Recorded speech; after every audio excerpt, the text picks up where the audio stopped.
Well, I believe a goal is something you can actually see the outcome of, right? Like, I'm gonna make $1 million.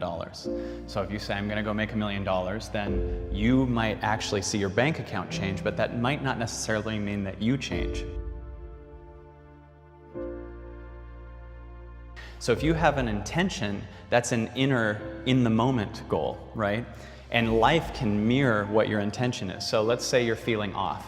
If your intention is, I'm here to grow, then feeling off might be okay, right? So if you say, my inner intention is to learn, my inner intention is to free myself, my inner intention is to whatever, that's what you are right now. It's a word that you can bring to you. It's something that's different. Many people don't realize they all have intentions, but they haven't created it themselves intentionally.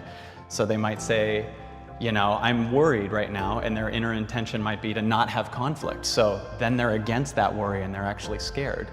Right? So an intention is what I like to bring with me. My intention, like I actually have the word patience on my shirt. I love the word patience. Like if I'm doing, for instance, sometimes I'll do a juice fast, right? And I was 3 days into a juice fast and I actually stepped on the scale and gained weight. And if my intention was results, I'd be really pissed because I didn't get any. But because my intention is patience, I stay with it and say, okay, I'm not supposed to just get results in 3 days, I'm supposed to stay with it. And then bigger results usually show up as a byproduct of you being that intention, being that space. So to me, an intention's way bigger because you don't know what the results are gonna be. But you change with an intention. You become a different person. You see the world differently after a while. So I don't like goals that much because goals are often created from you in that egoic state. You get what I mean? Like in the state you're in, like everything you're thinking right now, the biggest goal you can see for yourself still brings in your past story. So your past story might think, I'm someone, for instance, just to give a measurable thing, let's say you're someone who makes $20,000 a year and you want to create a goal for next year.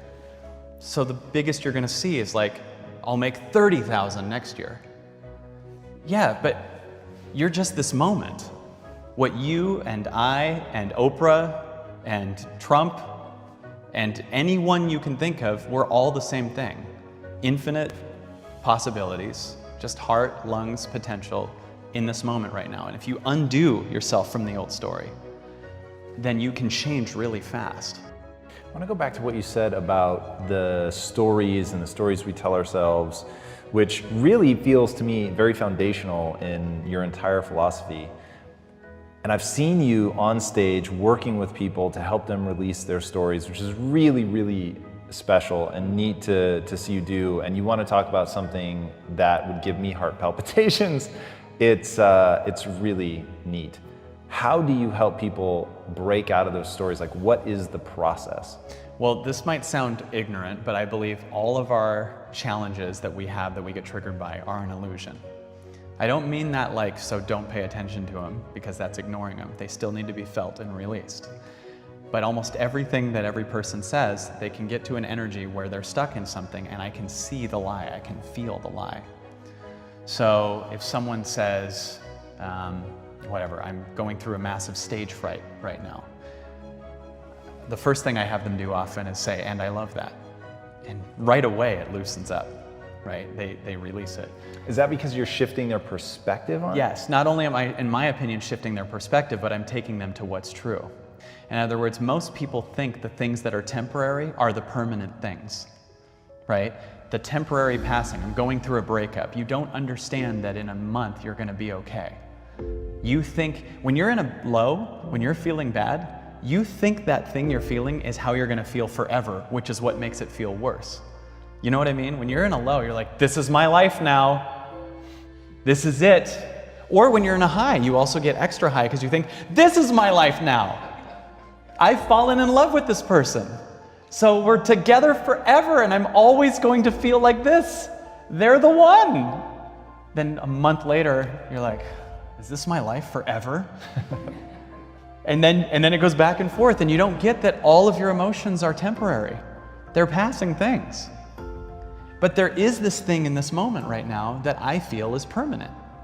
This thing that you can feel, just this silence, this space.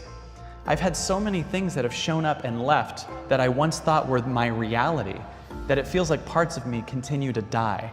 and I allow them to die, right?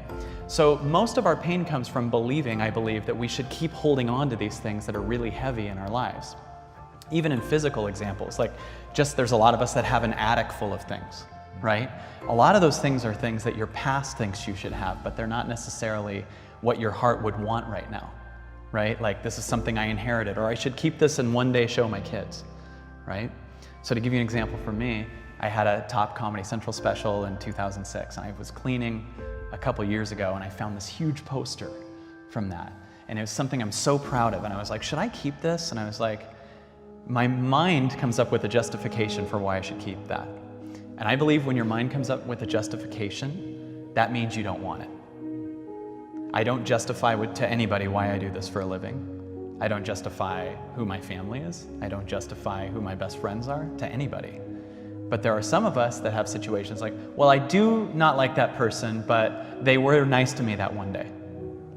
I don't like, yeah, that job sucks, but I will get medical in 6 months, right?